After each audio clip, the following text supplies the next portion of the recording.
Basketball Talk Pro. Well, in our age right now, I don't know what else you would call it, but there's a lot of talk about the super team. They don't really know when they say this is the age of the super team. They don't really look back on when Bill Russell, Bob Cousy, and those guys were playing, or that Bulls team that went through all those championships, even the Lakers. I mean, there's been some really great teams. I have not seen any in the last year or two would compare with what I saw 20 years ago. He just said fewer teams, more good players, more veteran players. Now we got young players, 18 to 22-year-olds. And we got more teams and more people going overseas.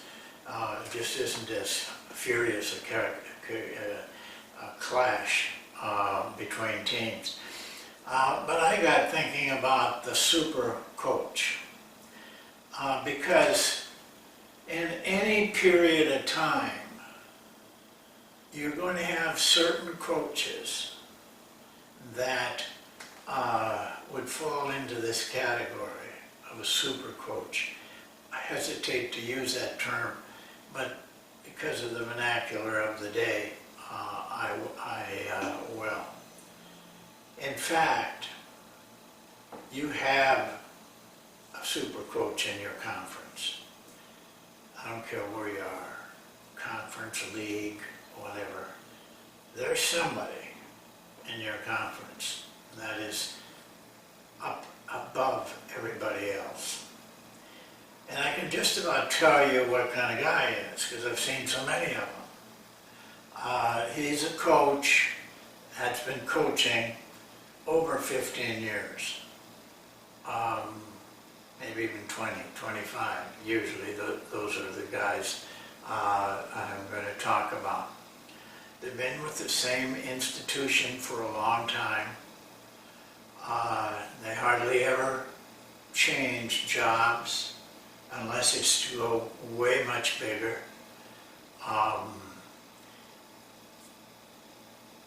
They run simple things. They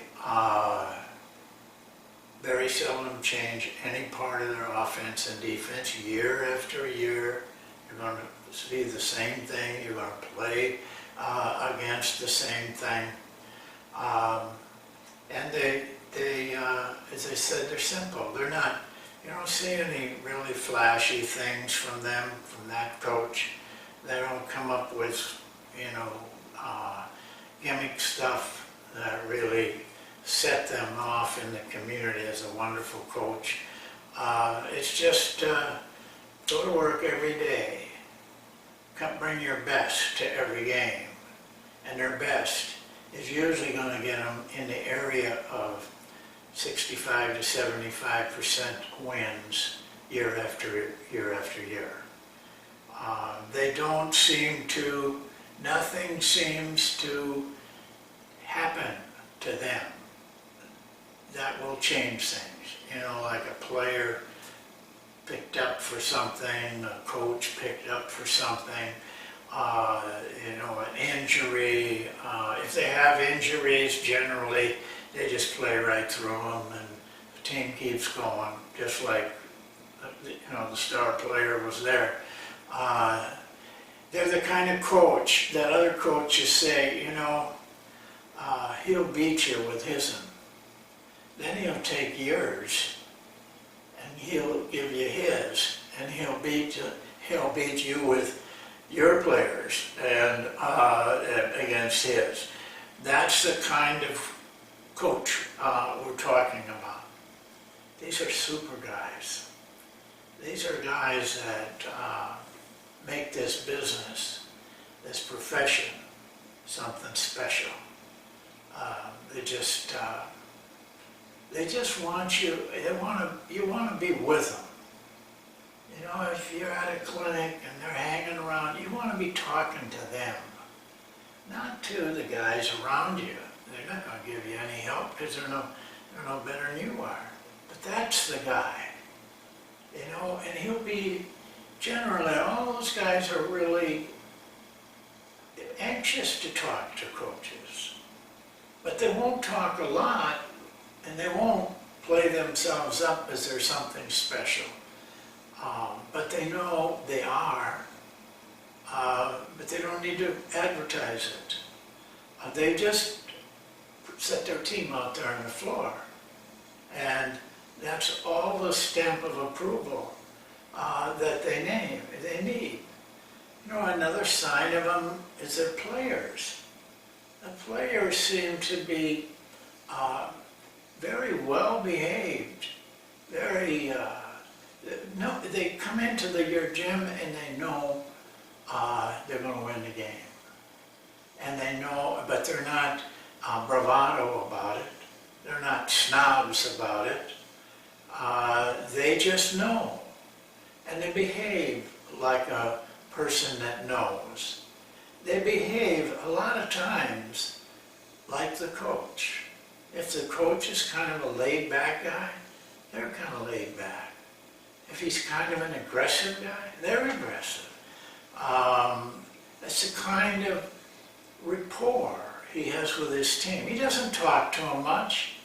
They know, they respect him. They know the lines that they shouldn't cross, and they don't cross them because they know who they're playing for. They're playing for the kind of coach that every player in the league wants to play for. You know, there's something else about them. It's an expression that Warren Buffett has that I just love about Warren Buffett. You know, he's 86 years old, and he still says this: I taptoe to work every day. I love going to work. 86 years old, and his partner is older. His partner taught him in class.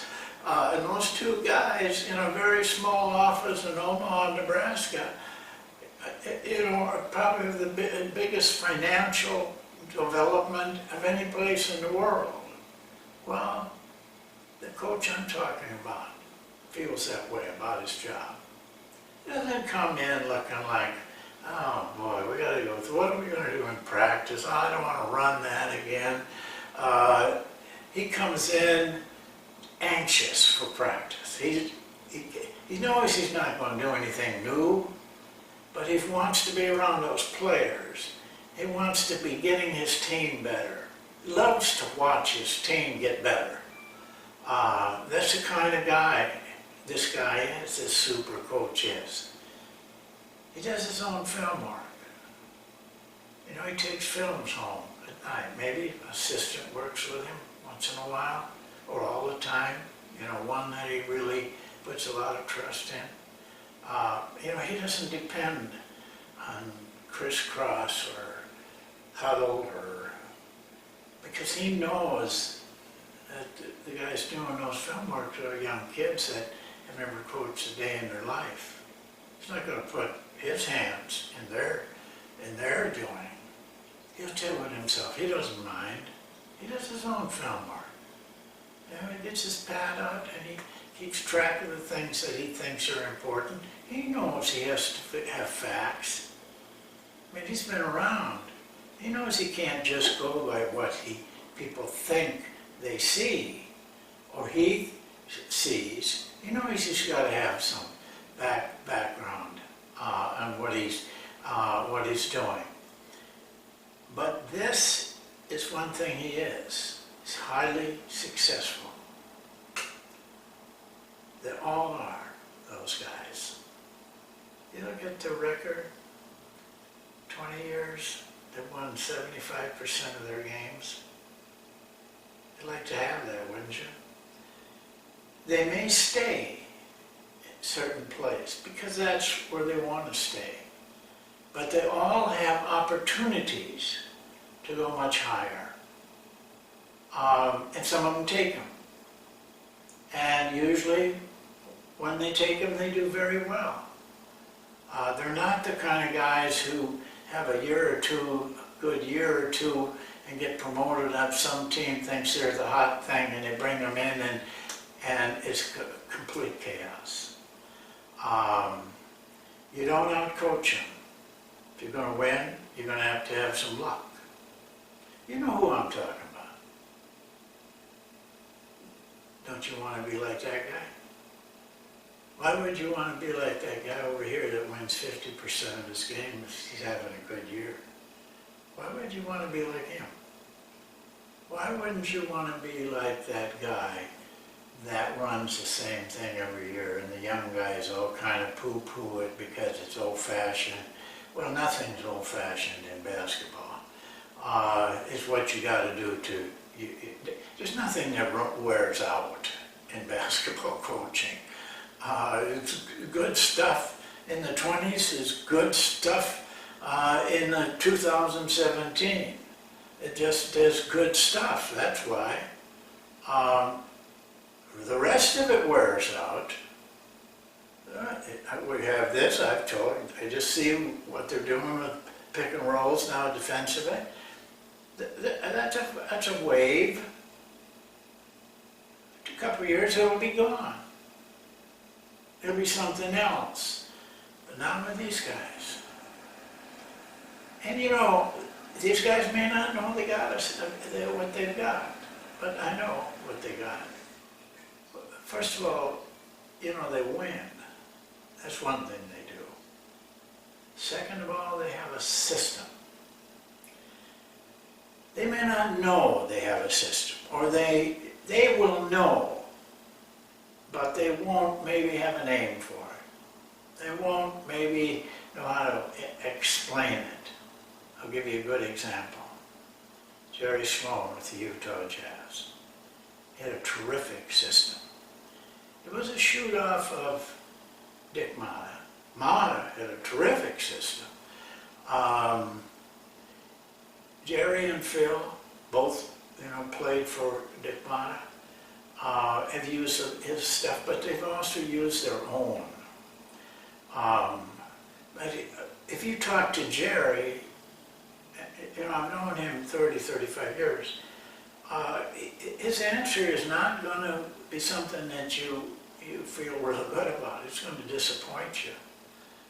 He might say, well, what's your system on defense? And he'll say, well, we don't want to let those guys drive on us. But that's a system, you see, that's a part of it, of his system. And he can do that without verbalizing, because he doesn't verbalize well. But he knows what he's doing. He doesn't watch films, doesn't have meetings. He and Phil just sit down and say, well, they're using a lot of pick and rolls, so we better do this. Now they know, they do know a little bit more than they like to put on. I watch their shoot-arounds, and I know they know how to play each thing. Somehow, it's probably memory from when they played them before. And there's something else. That system will be built on a value. What they regard as a value. Might be defense, might be offense. It might be a particular part of their offense or defense that they build around that. But they're always built around a value. What they really, down deep, they really value. It's important to them. That's how they get their system built. They start with that, and then they build around it. But they never lose the core of that value. They never allow anything to come in that upsets that value. They never go away from it. It's there, game after game, year after year, 20 years, 25 years. They get really, really good. Well, what I'd like to see is you guys take a hold of that. Now, I'm telling you these things. I know they're right. I try not to tell you anything that isn't true. Sometimes I may inadvertently do that, but I know what I'm talking about here. This works. It's simple. You don't need a lot. You don't need any shooting guns or rebounders or anything, you know. The floor is all you need. And you use that. You need players. It's all going to come down to your work and the players' respect. The players have to have respect because you're asking them to do the things you want them to do. The super coach, as they will be calling him, has that. So don't go off on tangents. Build your system. I have spoken 2 or 3 times on how to build a system. It's not, most coaches don't even know there is such a thing as systems. A lot of them don't know how to build a system. Some of it, you don't have to follow a certain map to build a system, but I will show you a rough idea of how to build a system. I know how to build a system, and I want to show you that. Sometime down the road, you can go into the archive, you'll find a couple. They'll never change. What I said 2 years ago, I will say when I talk to you about it this time. I may say it a little differently. If you've heard me before, you should still listen because, you know, you always learn something different, even though you know it pretty well. So keep this in mind and make yourself a really nice career wherever you are. Don't leave basketball. You leave basketball for a couple reasons. You can't win or you lose your fire. You thought it was going to be fun. It ain't fun. It's hard work. So you decide you'd rather work, you know, go down to that corporation and do something, market or whatever they do. But if you want to live in this life, and I'll guarantee you that when you turn 65, 70, you're going to be glad you stuck with it. You're going to be happy. You may not be rich, but you're going to be happy. We'll see you next time. Thanks for watching.